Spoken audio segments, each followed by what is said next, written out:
जय हिंद दोस्तों। आप सभी दोस्तों का मेरे यूट्यूब चैनल पर हार्दिक स्वागत है।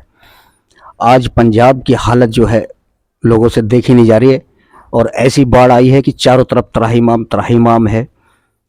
इंसान तो क्या, बच्चे, बूढ़े, यहाँ तक कि जानवर भी भूखे और प्यासे मर रहे हैं। और इस बाढ़ के अंदर बहुत सारे जानवर हमारे जो पाकिस्तान को बॉर्डर पार करके बाढ़ के साथ बहकर चले गए। बहुत बड़ा नुकसान है इंसानों का भी और आर्थिक रूप से भी। फसल की फसल नष्ट हो गई। ये बाढ़ एक तरीके से देखा जाए तो ये प्राकृतिक आपदा बिल्कुल नहीं है। लोग ऐसा कह रहे हैं, लोगों में आम चर्चा है ये बाढ़ मानव रचित बाढ़ है। ये एक साजिश है पंजाब को डुबोने की, जिसका संबंध सीधे तौर पर किसान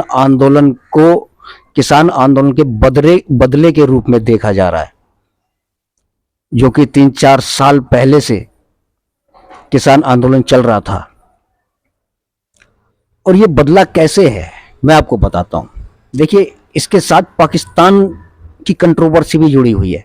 जिस तरीके से भारत और पाकिस्तान के साथ कंट्रोवर्सी पैदा हुई है पिछले कई वर्षों से, शुरू से ही, लेकिन ये आज के जो हालात हैं वो एक साजिश है। साजिश ऐसे है कि जब पाकिस्तान के साथ जब कंट्रोवर्सी पैदा हुई, तब हमारी केंद्र सरकार ने नदी का जो डैम का जो पानी था पाकिस्तान जाने से रोक दिया। उन्हें पता था कि हमें आगे क्या करना है। एक पंथ दो काज करने हैं। एक पंथ पाकिस्तान को सूखे में मारना, भूखा प्यासा मारना, चलो वो ठीक है, अंतर्राष्ट्रीय मसला था, पाकिस्तानी कंट्रोवर्सी थी। लेकिन दूसरा पंथ, दूसरा काज जो है वो ये है किसान आंदोलन के किसानों को बर्बाद करना, पंजाब को डुबो देना। आज हालत ये है कि पंजाब के 22 जिले पूरी तरह से डूब चुके हैं। पानी, अब मैं आपको खुलासा करता हूं, पानी जब रोका गया पाकिस्तान की तरफ जाने से, तो वो पानी कहां जाएगा? बरसात का मौसम आने से 4-5 महीने पहले ये पानी रोका गया था, और वो पानी कहां जाएगा? पंजाब के अंदर 15 छोटे और बड़े मिलाकर डैम है सारे। अब क्या होता है, वो सारा पानी, जो पानी रोका गया पाकिस्तान की तरफ जाने से, वो पानी इन 15 डैम के अंदर स्टोर किया गया। इन्हें पता था कि बरसात के अभी 5-6 महीने बाकी हैं, और डैम को पूरी तरह ओवरलोड कर दिया गया पानी को रोकने से। उनके अंदर इतनी क्षमता नहीं थी कि ये डैम बरसात के पानी को सहन कर पाए। नतीजा वही हुआ, हिमाचल प्रदेश और जम्मू कश्मीर के अंदर जब बादल फटे, बाढ़ आई, पानी बेहताशा बरसा, बर्बादी हुई, वो पानी फिर डैम की तरफ आया और इतना ओवरफ्लो हुआ कि डैम के ऊपर से पानी निकलना शुरू हुआ। अब डैम के दरवाजे खोले गए। डैम के दरवाजे बिना किसी चेतावनी के, बिना किसी पंजाब की जनता को आगाह किए ये डैम खोले गए। उनको कोई चेतावनी नहीं दी गई कि आप अपने सुरक्षित स्थानों पर चले जाएं, अपने धन को सुरक्षित करें या अपने पशुधन को सुरक्षित स्थानों पर लेकर जाएं। किसी तरह की कोई चेतावनी नहीं। अब इस डैम के, जब ये 2 डैम जो मुख्य रूप से भाखड़ा नगर डैम है और जो दूसरे डैम है बड़े, उनके फाटक बिना चेतावनी के खोले गए, और उस डैम के पानी ने पंजाब के अंदर तबाही मचा दी। लाखों हेक्टेयर जमीन बर्बाद हो गई, फसल बर्बाद हो गई, और इसका साइड इफेक्ट आपको आने वाले भविष्य के 2 सालों तक देखने को मिलेगा। क्योंकि जो त्राहिमाम हुई है ना, इसका असर धान की जो फसल जो बर्बाद हुई है, अब अभी तो 20 से 25 या 30 या 40-50 रुपए किलो आम रेट है चावल का, लेकिन वो 100 के पार जाने वाला है, क्योंकि धान की फसल बर्बाद हो गई है और पूरे देश का मुख्य रूप से पंजाब पेट भरता है। अनाज बर्बाद हो गया है, इसका असर पूरे देश को झेलना पड़ेगा। हो सकता है कि विदेशों से हमें अनाज आयात करना पड़े, ये मुमकिन है, ऐसा हो सकता है, क्योंकि जब अनाज बर्बाद हो गया इस पानी में, इस बाढ़ में, तो देश को खाने के लिए अनाज और चावल कहां से आएगा? सब कुछ, लाखों हेक्टेयर धान खड़ी फसल बर्बाद हो चुकी है। लोग देख रहे हैं कैसे कैसी परेशानियां हैं, लोगों ने लंगर चलाए हैं। हरियाणा, पूर्वी उत्तर प्रदेश, राजस्थान के लोगों ने मदद के लिए हाथ बढ़ाए हैं और भेज भी रहे हैं, ट्रकों में, गाड़ियों में माल अनाज भर के, जरूरी सामान, नमक, मिर्च, तेल, आटा, दाल, चावल, सब कुछ भेज रहे हैं। और यहाँ तक के बॉलीवुड के एक्टर जो हैं, अभिनेता जो हैं, मुख्य रूप से सोनू सूद और उनके कुछ साथी एक्टर जो हैं, उन्होंने मदद के लिए हाथ बढ़ाए हैं और वो मदद कर भी रहे हैं। लेकिन सरकार की तरफ से, केंद्र सरकार की तरफ से अभी तक किसी तरह की सहायता की घोषणा नहीं की गई है। इस त्रासदी में वो सब देख रहे हैं मूक दर्शक बन के कि क्या हो रहा है, क्या चल रहा है, कौन मदद कर रहा है, कौन नहीं कर रहा है। ये चेक डैम के फाटक जो खोले गए हैं, इसमें साजिश की बू नजर आ रही है। और लोग जो आम जन है वो इसको किसान आंदोलन के बदले के रूप में देख रहे हैं कि बिना चेतावनी के डैम के फाटक खोलना और पंजाब को बर्बाद करना, पंजाब की अर्थव्यवस्था को तोड़ना, पंजाब के किसानों को जो आंदोलन कर रहे हैं उनको तोड़ना, कि वो दोबारा खड़े ना हो जाएं। इस तरीके से साजिशें सामने आ रही हैं। लोगों में ऐसी आम चर्चा है, जहां भी मैं बैठता हूं, जिन लोगों से मैं इस बारे में चर्चा कर रहा हूं कि पंजाब के हालात बहुत ख़राब हो चुके हैं, तो वो कह रहे हैं भैया ये प्राकृतिक हालात ख़राब नहीं है, ये इंसानों ने खुद पैदा किए हैं। क्योंकि जब पाकिस्तान का जब पानी रोका गया था, तो बड़े बड़े बुद्धिजीवी और बीजेपी के बड़े लीडर जैसे नितिन गडकरी जी भी हैं, उन्होंने कहा था कि हमारे पास इतनी व्यवस्था नहीं है कि पाकिस्तान का पानी रोक लें और हम उसको स्टोर कर लें।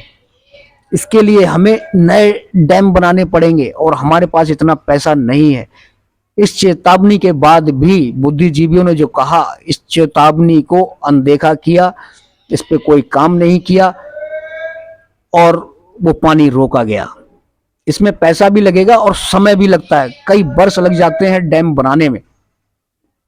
ये कोई योजना इसके लिए कोई योजना नहीं बनाई और सीधा पानी रोक दिया गया और नतीजा आपके सामने है, देश के सामने है।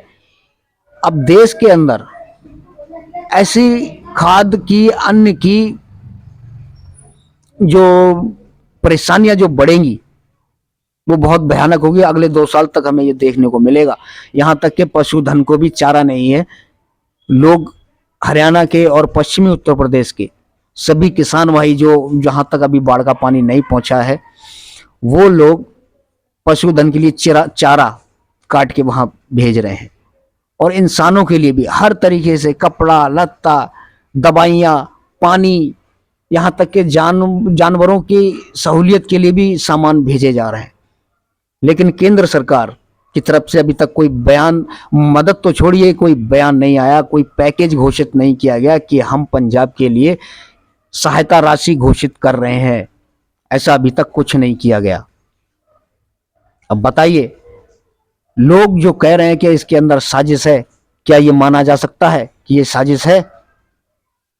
भाई लग तो रहा है, क्योंकि बिना किसी योजना के पानी को रोकना, उसको स्टोर करना, जब ओवरफ्लो होता है बरसात के अंदर तो बिना किसी चेतावनी के पानी को खोल देना, इंसानों को खबर नहीं दी गई कि हम डैम के फाटक खोल रहे हैं, आप अपने सुरक्षित स्थान पर चले जाएं।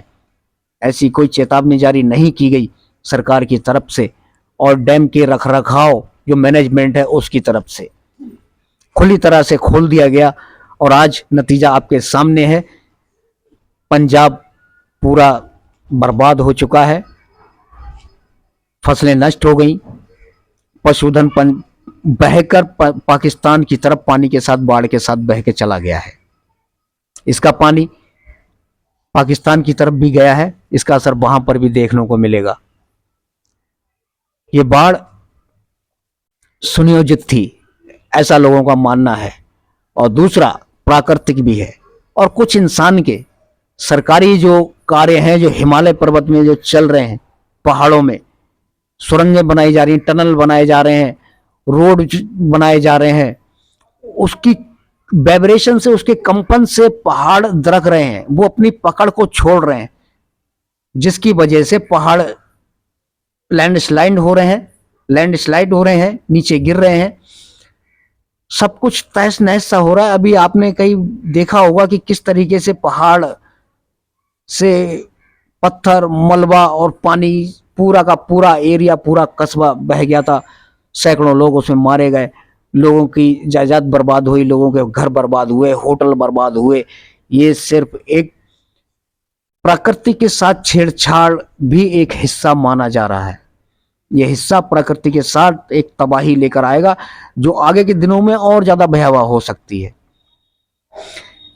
अब क्या कहें, क्योंकि इससे ज्यादा कह भी नहीं सकते, क्योंकि ये सुनने वाले हैं नहीं।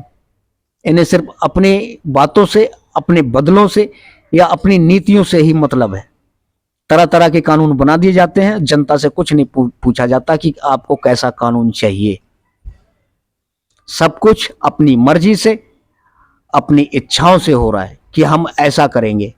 जनता से क्यों नहीं पूछते कि देश कैसे चलाया जाएगा, देश की जनता को क्या चाहिए, उन्हें व्यवस्था कैसी चाहिए, विकास कैसा चाहिए, शिक्षा कैसी चाहिए, तकनीकें कैसे चाहिए। नहीं, वो सिर्फ सरकारें अपनी मन मर्जी के हिसाब से चल रही हैं और जनता की कोई सुध नहीं ले रहा है। जनता मर रही है, भूखी हो, प्यासी हो, बाढ़ में हो, सूखे में हो, कैसे भी हो, कोई फर्क नहीं पड़ता। ठीक है जी, जनता में बहुत ज्यादा गुस्सा है। मुझे लग रहा है अब जनता कहीं रोड पे अगर आ गई तो सारी व्यवस्थाएं तहस नहस हो सकती हैं। आज के लिए इतना ही। अगले फिर किसी वीडियो के साथ मैं आपके सामने हाजिर रहूंगा। जब तक के लिए जय हिंद।